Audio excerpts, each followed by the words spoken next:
A nose piercing, a toxic relationship, and the thirst for attention from people on the internet. By going live and broadcasting your entire situation to the world will always end in disaster. And this disaster ended with her being gone, smoked by her own man on live, and then him smoking himself.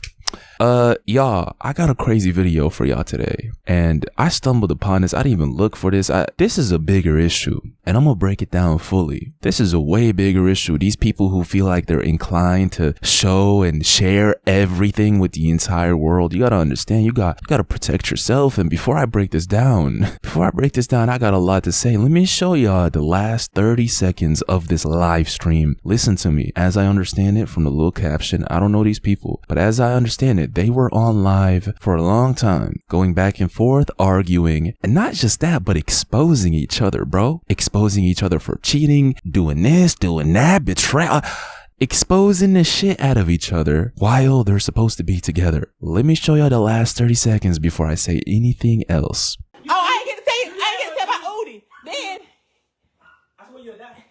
Then I gotta die like that. You told my shit.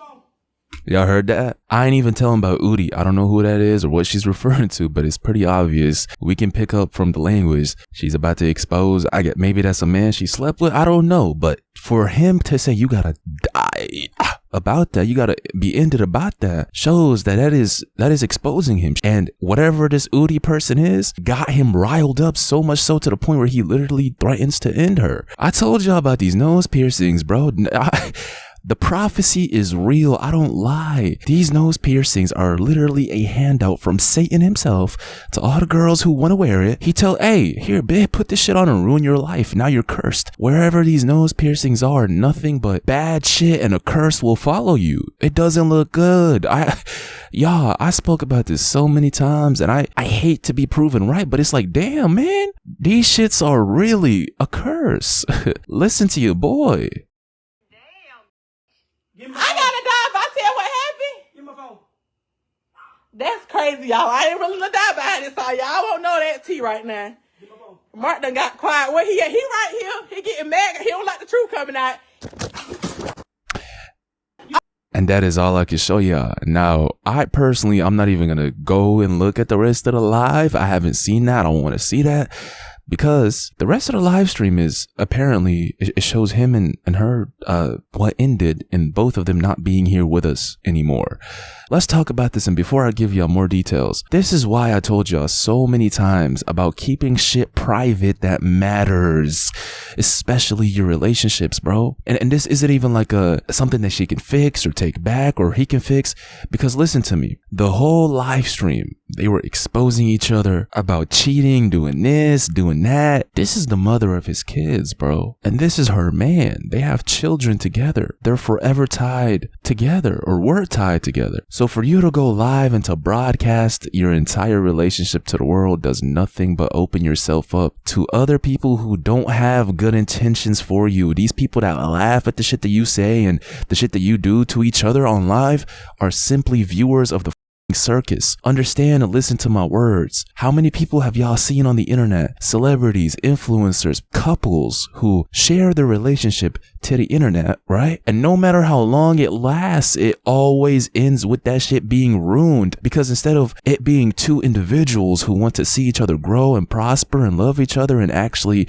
work on building something together, as soon as you share this shit to the world, it becomes who can entertain the people the most. And what is the best type of entertainment? Drama, beef, conflict. So over time, you might not realize it and you might realize it, but over time, you're both doing nothing but entertaining others who want to see y'all beef with each other. And that's exactly what I'm understanding happened here. There are certain things in your life you have to keep private, bro, for your own protection, for your own self. Understand my words carefully. It's a bigger issue that affects all of us. And I'm talking about social media, bro. It can be a huge blessing in your life, or it could be a disease. It could be a worm eating at your brain cells, metaphorically. Like, and we see it all the time, bro. We've seen this on so many subjects on the channel where your girl gets brainwashed by the internet, or you get brainwashed by the internet. It goes both ways, but I'm saying you have to understand the risks that come with sharing the good things that are happening in your life with others. I mean this seriously, y'all. Whatever you have going on is good. If you got a girl and your relationship is going good, if your relationship with your friends, your family, whatever it is, if you're doing this, your goals, your plans, keep whatever the you want to succeed private. Some of y'all really need to listen to my words. And this is a great example of the worst thing that can happen if you don't. Because these toxic relationships, we know how these go. The two fight, argue, turn into Mike Tyson on each other, bomb, bomb, bomb. And then a few days later, they're loving each other and everything is going perfectly. That's what happens in a toxic relationship. And I guarantee y'all, if they weren't broadcasting this shit to the world, if they weren't doing this to each other on live, this probably wouldn't have happened. Because add to the traditional toxic relationship, bro, like the shit that normally happens, add to it hundreds of people watching and laughing at what y'all are doing. It's going to accelerate whatever is happening, the beating part, the arguing part, by 100%. In this case, literally ending up with both of them gone and their kids orphaned. Do y'all see what I mean? And do you see the dangerous levels this disease can take over your mind? Because who would let's talk about this seriously. Who would want to be exposed to the world, bro? Especially in a humiliating way by somebody you love. And as I understand it was both of them doing it, not just her, but in the last few seconds, it was her. Who would want that to happen, bro? Nobody. That's probably the worst thing that can ever happen to you, is being exposed on live by the person you, quote unquote, supposed to love the most, that you have children with. This person exposing your deepest, darkest, not necessarily secrets, but whatever it is, just exposing you in such a humiliating way with, look at the live stream, bro, with other people. Look at this little dumbass comment. Look. Oh, I ain't get to say. Hold on, it went away, but y'all can see it.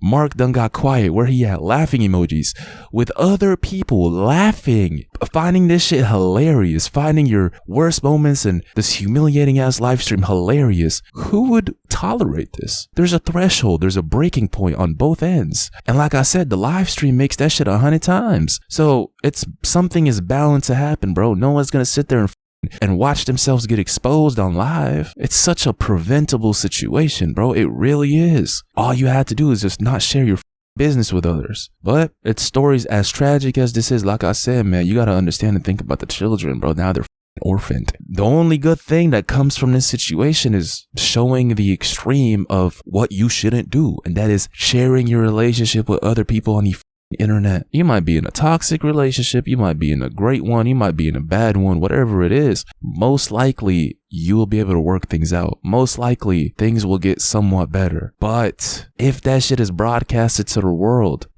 that most likely disappears, bro. It flips. You're most likely never gonna get better with each other, and it will only lead to a disaster, bro. Straight up. Now, before I say anything else, let me read y'all a little more details about this situation. Listen to me. Social media world has been left stunned and heartbroken following the tragic death of popular influencer Duchess Dior and her husband Martin, also known as the Frenchman, in what appears to be a chilling case of domestic obtuse, ending up with them being gone. The couple, who recently welcomed a baby together, were well known on Facebook, where they frequently posted content about parenting, healing, relationships, and self-worth. Do you see the irony in that, bro? Because you can sit here and try to convince yourself or brainwash yourself that your presence on the internet, in terms of you talking about yourself and your relationships more specifically, is actually a good thing and you're helping others out, not realizing you're going down the same path I mentioned, bro. Turning your relationship from a bond to a circus where others buy tickets to come watch y'all go at it. Anyways, however, behind the carefully created content, turmoil was brewing. Just hours before their Duchess Dior and Martin engaged in a highly emotional public argument during a Facebook Live. Viewers watched in disbelief as the confrontation escalated, with accusations of cheating and betrayal being shown from both sides. This is another aspect, bro. Go ahead, open Instagram right now. You will find people with new cars, new clothes, new hoes, What was that word? I don't know, but you will see people doing real good. They will, bro, they're showing you the highlights of their life, private jets, all that shit. Bro, you get on Instagram for 10 minutes, your mental health is cooked. You're going to feel like you're a piece of shit. You're going to feel like you're not doing enough. You're going to feel like other people have such perfect lives, not realizing that these people are showing you just the highlights. They're not showing you the grind or mess or bullshit or diseases or all the bad shit they could possibly be. They're not showing you the ugly side, bro. They're showing you the highlights. Y'all heard it. A carefully created image, meaning people thought they had the perfect relationship. They always gave advice on what to do and what's going on, and this is how it ended. I'm telling y'all, if you're not careful, social media can be a disease for your life. Despite an image that people can put onto social media, onto Instagram, and show you how perfect their lives are, bro, 9 out of 10 times, it's not that. 9 out of 10 times, they're going through their own battles. As humans, bro, every single one of y'all, every single one of us is fighting a battle. Always. Always. You're always going through shit. Life is always throwing shit at you. If you're successful or you're not. Every human has their battles that they go through on a day-to-day basis, bro. So if somebody's just showing you the good side and y'all get what I'm trying to say. Anyways, tragically, shortly after the live stream ended, Duchess Dior was found gone. Authorities suspect she was smoked by her husband, who ended himself. The exact cause of death remains under investigation, with unconfirmed reports suggesting either strangulations or wounds caused by a tool. If y'all get what I'm trying to say. In the days leading up to the tragedy, she shared several alarming posts hinting at her fear for her life. I really don't know what to do, but I need help before I lose my life or freedom. My kids need me. In another post, she raised suspicions of surveillance, saying, somebody tell me how this boy is getting on my texts and calls. The argument that may have triggered the fatal end stemmed from accusations. Martin claimed that she cheated on him multiple times, even when he was in jail, and alleged that she had exposed him to a STD. She, in return, accused him of beating on her, which he did not deny publicly. No comment on that, bro. I'm not even going to say anything. These two are gone now, so y'all heard what I just read. That is crazy. That is insane. It does give us more context, though, as to how this escalated so fast, bro. And why he would. Obviously, it's disgustingly wrong, bro, to take somebody's life, for sure. I don't condone any of this behavior, but why he would do this? Their newborn baby, along with her older child from a previous relationship, are now left orphaned. Friends and supporters have launched a fundraiser to support the kids in the aftermath of the devastating loss. Yeah, Dan, that's pretty much all the details. Get in the comments, let me know how y'all feel about this. Be careful with what you share to the world. And even though you can sit here and say these are flawed individuals who are doing crazy shit and accusing each other, bro, I can agree with you, but the best thing we can do is to learn from this by understanding how much sharing shit with people who don't have good intentions for you, specifically sensitive things such as relationships, how much that will accelerate whatever is going on good in your life being ruined. That's all I wanted to talk to y'all about. Appreciate y'all as always. To my late night squad, to get in the comments, run the likes up, and I'll see y'all in the next one. Man, I'm out.